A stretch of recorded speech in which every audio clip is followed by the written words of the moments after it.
Hai teman-teman, selamat datang di channel artikel YouTube. Channel pertama cerita Kenshin. Kali ini admin upload lagi ya. Terima kasih.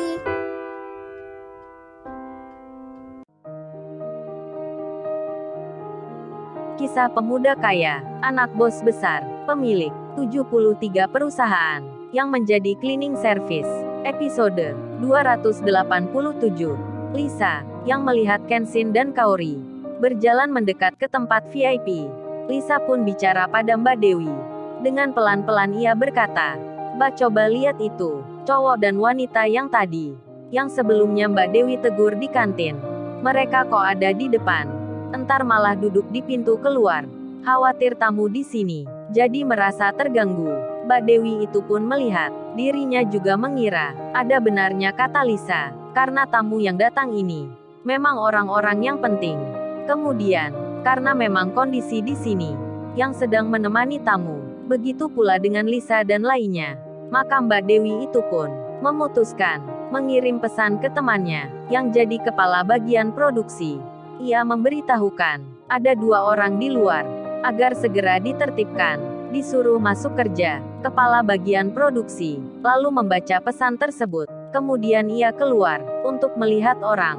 Seperti yang dikatakan, setelah memperhatikan sejenak, dilihat-lihat dari dekat, ia pun merasa tak mengenalnya. Kemudian dirinya mengirim pesan balik. Kepala bagian produksi itu menulis, Dewi, tentang pria di luar yang lu maksud ini, mereka bukan pegawai yang kerja di tempat gua. Pesan pun terkirim. Si Dewi lalu membaca itu. Kemudian ia pun bertanya di benaknya, kalau gitu, pekerja mana mereka, kalau bukan bagian produksi? Diselah tanya dalam hatinya. Pak David tamu di sini, yang selesai makan lalu bilang. Beliau mengatakan, oh ya, saya mau ke kantor utama, untuk melihat data perusahaan. Mbak Dewi pun menjawabnya, baik Pak, kami akan antarkan. Semua pun bersiap, mengiringi tamu itu, dan berjalanlah yang ditunggu.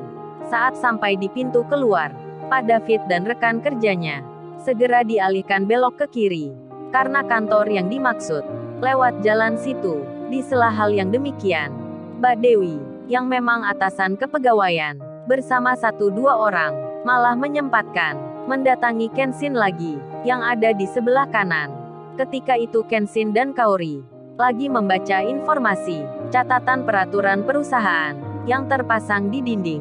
Ketika Kenshin akan bicara ke Kaori, tiba-tiba ada orang datang dan langsung saja berkata, "Mas, emangnya masnya ini kerja di mana ya? Tolong dong cepat masuk. Ini soalnya ada tamu penting. Kalau nanti tamu itu ngeliat mas dan mbaknya di sini di jam kerja seperti ini, kan entar tamunya mengira perusahaan ini nggak disiplin." Kenshin melihat wanita yang tadi yang menegurnya sewaktu di kantin. Mendengar hal itu, Kaori malah yang bilang, tapi kita ini mbak, kan emang nggak kerja di sini. Jadi mau masuk kemana? Ya nggak say. Kaori bicara ke Kenshin. Mbak Dewi dan temannya itu mendengarnya. Mereka merasa jawaban itu nampak santai sekali, bahkan masih menunjukkan lagi pacaran. Hingga Mbak Dewi itu pun bilang, kalau mas dan mbaknya nggak bekerja di tempat ini, lalu untuk apa ke sini? Apa mau saya panggilkan security? Karena masuk perusahaan tanpa permisi. Jangan-jangan mas dan mbaknya ini ilegal di sini ya? Waduh, makin asyik aja Mbak Dewi ini bicaranya. Pakai menuduh Kenshin suatu hal yang tidak enak. Karena hal itu Kaori pun terbawa agak marah. Ia lalu berkata, say mbak ini udah keterlaluan nih. Apa baiknya kita langsung bicara aja ya? Biar mereka nggak berkata yang nggak baik kayak gini. Kenshin menjawabnya, sabar dulu Kaori, iya habis gini kita akan bilang. Kenshin pun lalu bertanya, mbaknya semua ini kerja bagian apa ya? Mbak Dewi pun menjawab, emang ada penting apa masnya ini bertanya? Kenshin menyahutnya, agar entar saya bisa rekomendasikan pada tamu itu di kedepannya nanti bisa mengajari pekerja kantor kayak mbaknya ini untuk belajar bersikap yang ramah. Mbak Dewi pun tersinggung. Begitu pula dengan teman di sebelahnya. Karena hal itu mereka malah memutuskan menelpon security di depan Kenshin. Mbak Dewi itu bicara, halo Pak Gunawan, tolong datang ke sini dengan Pak Joko ya. Di kantor samping kanan VIP, ada orang nggak dikenal datang ke sini. Ya bisa dibilang mereka ini penyusup. Tolong amankan ya Pak. Pak Gunawan itu pun menjawab, baik Mbak, kami akan segera ke sana. Lalu Mbak Dewi itu pun, dengan wajah yang sinis, muka yang cemberut, meninggalkan Kenshin dan Kaori. Sembari ia bilang, tunggu di sini ya kalian. Jangan kemana-mana, karena security akan datang, menjemput kalian. Dan Mbak Dewi pun pergi. Ia berjalan menuju kantor utama, untuk menemui Pak David dan lainnya. Pak David dan rombongan itu pun, kini sudah ada di dalam, bersama pimpinan perusahaan di sini, yang bernama Pak Heri. Mereka saling bicara, tentang pekerjaan, dan tentu saja data perusahaan. Dibaca oleh Pak David. Di sela hal itu Ibu Heni, yang juga orang kantor pusat. Beliau sembari melihat jam tangannya. Bu Heni itu berkata, oh iya di jam segini. Tuan muda kok belum datang ke sini ya? Pak David pun menjawabnya, mungkin jalan macet kali Bu Heni. Kita tunggu saja. Semua staf perusahaan di sini mendengarnya. Mereka tak mengerti akan orang yang dimaksud. Lalu kemudian, security, yang baru saja ditelepon Mbak Dewi. Kini mereka berdua datang, menghampiri Kenshin. Kemudian bicara, mereka bertanya, maaf Mas dan Mbaknya. Kesini emangnya mau kemana ya? Dan tujuannya untuk apa? Boleh saya melihat kartu identitasnya? Di saat security mendatangi Kenshin dan Kaori, kebetulan pula kepala bagian produksi, temannya Mbak Dewi itu sedang keluar. Dirinya pun melihat, laki-laki yang ditanya security, mengeluarkan dompetnya, lalu memberikan sesuatu ke security itu. Security-nya pun membaca dua kartu yang diserahkan Kenshin. Yang satunya, kartu identitas penduduk, dan yang kedua, saat security itu membacanya, security itu pun langsung mengangkat tangannya, sambil menyuruh teman di sebelahnya untuk mengikuti langkahnya. Pak Gunawan, security tersebut, tiba-tiba hormat ke Kenshin. Beliau pun bicara, selamat datang di sini bos. Mendengar itu, temannya, yang bernama Pak Joko, ia pun mengikuti, hormat pula ke Kenshin. Jadinya, kedua security tersebut, terlihat oleh temannya si Dewi, sedang menghormati laki-laki itu. Dia pun terkejut, jadi penasaran, akan siapa pemuda itu. Tak hanya kepala bagian produksi, Kaori pun rupanya, belum mengetahui, kartu apa yang dibaca oleh security itu. Kemudian Kenshin bilang, kalau gitu, Bapak bekerja kembali lagi, berjaga saja di depan. Oh ya teman saya, sebentar lagi akan datang, memakai mobil merah. Tolong bapaknya entar tunjukkan tempat saya di sini. Security-nya pun menjawab, baik bos saya siap. Kenshin menyela, panggil nama saya aja, jangan panggil itu. Pak Gunawan pun menjawab, oh ya baik Mas Kenshin, saya siap melaksanakan. Dan kedua security itu, kembali lagi bekerja di pos jaga. Kepala bagian produksi yang penasaran, setelah melihat hal itu, ia pun mengirim pesan. Dirinya menulis ke Dewi temannya. Hei Dewi, kamu tahu nggak? Laki-laki yang kamu maksud sebelumnya. Sepertinya dia bukan orang biasa. Barusan aku lihat security mendatangi. Mereka berdua pun hormat. Aku belum tahu sebabnya. Coba ini aku akan tanyakan ke Pak Gunawan itu. Pesan pun dikirim. Si Dewi belum membacanya, karena dirinya lagi bicara. Ditanya oleh Bu Heni. Tamu penting di sini.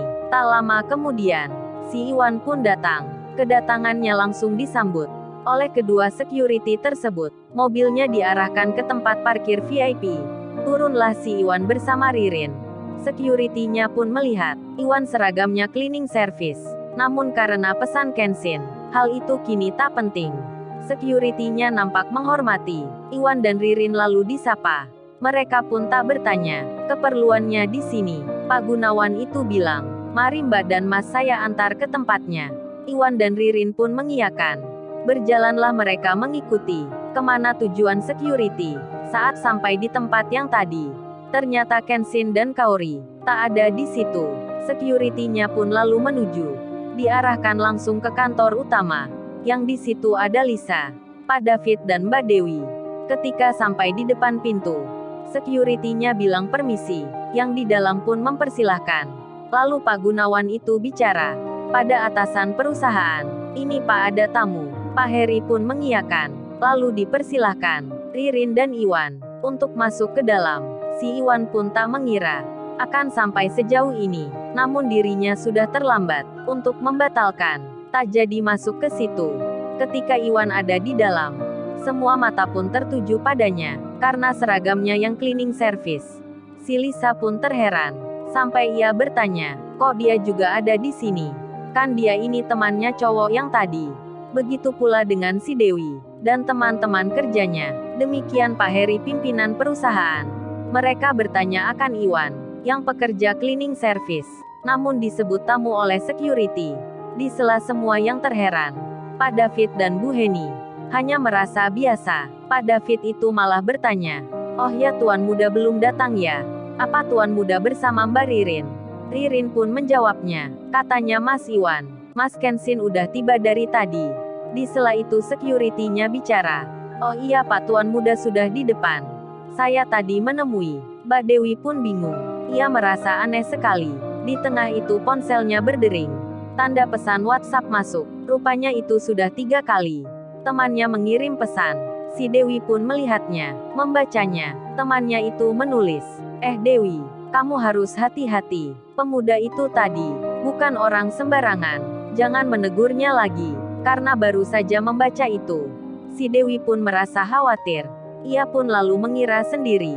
Dalam hatinya berbisik, jangan-jangan orang yang ditunggu itu adalah laki-laki tersebut. Begitu pula dengan Lisa. Belum sempat ia berpikir, pintu tiba-tiba terbuka. Ternyata Kensin, yang nampak terlihat, akan masuk ke dalam. Pak David pun dan semuanya, orang-orang kantor pusat itu, langsung memanggilnya. Mereka pun menyapa, selamat datang, Tuan Muda, kami menunggu Anda. Lisa pun melihatnya. Begitu pula dengan Mbak Dewi.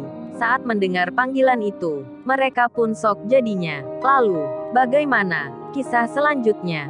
Subscribe channel ini untuk episode berikutnya. Terima kasih. Jangan lupa ya guys, untuk kelanjutan ceritanya ada di artikel YouTube. Jangan lupa subscribe ya guys, dan tekan notifikasinya